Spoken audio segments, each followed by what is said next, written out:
মধ্যপ্রাচ্যের আরব উপসাগরীয় অঞ্চলের দেশগুলোতে ইরানের হামলার জবাব দিয়েছে কাতার। গত ২৪ ঘণ্টায় ইরানের বিভিন্ন এলাকা লক্ষ্য করে ওই হামলা চালিয়েছে কাতারের সামরিক বাহিনী। কাতারের হামলার বিষয় অবগত অজ্ঞাতনামা পশ্চিমা সূত্রের বরাত দিয়ে ইসরায়েলের টেলিভিশন চ্যানেল ১২ এক প্রতিবেদনে এই তথ্য জানিয়েছে। মধ্যপ্রাচ্যের দেশগুলোর মধ্যে কাতারই প্রথম ইরানে হামলা চালালো।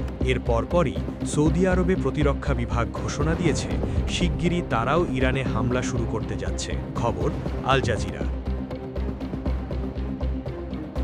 ইসরায়েলের রাষ্ট্রায়ত্ত সম্প্রচার মাধ্যম কানকে দেওয়া সাক্ষাৎকারে ইসরায়েলি জ্যেষ্ঠ এক কর্মকর্তা বলেছেন, গতকাল ইরানের হামলার শিকার হওয়ার পর সৌদি আরবও শিগগিরই দেশটিতে পাল্টা হামলা শুরু করবে বলে ধারণা করছে ইসরায়েল।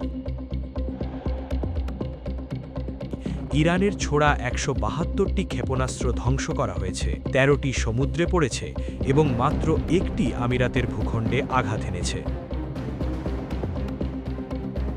ইসরায়েল ও যুক্তরাষ্ট্রের হামলার জবাবে মধ্যপ্রাচ্যের বিভিন্ন দেশে মার্কিন সামরিক বাহিনীর ঘাঁটি ও স্থাপনা লক্ষ্য করে গত ৪ দিন ধরে হামলা চালিয়ে যাচ্ছে ইরান। এই হামলায় দেশগুলোতে অনেকে হতাহত হয়েছেন, তাদের মধ্যে কয়েকজন বাংলাদেশীও রয়েছেন।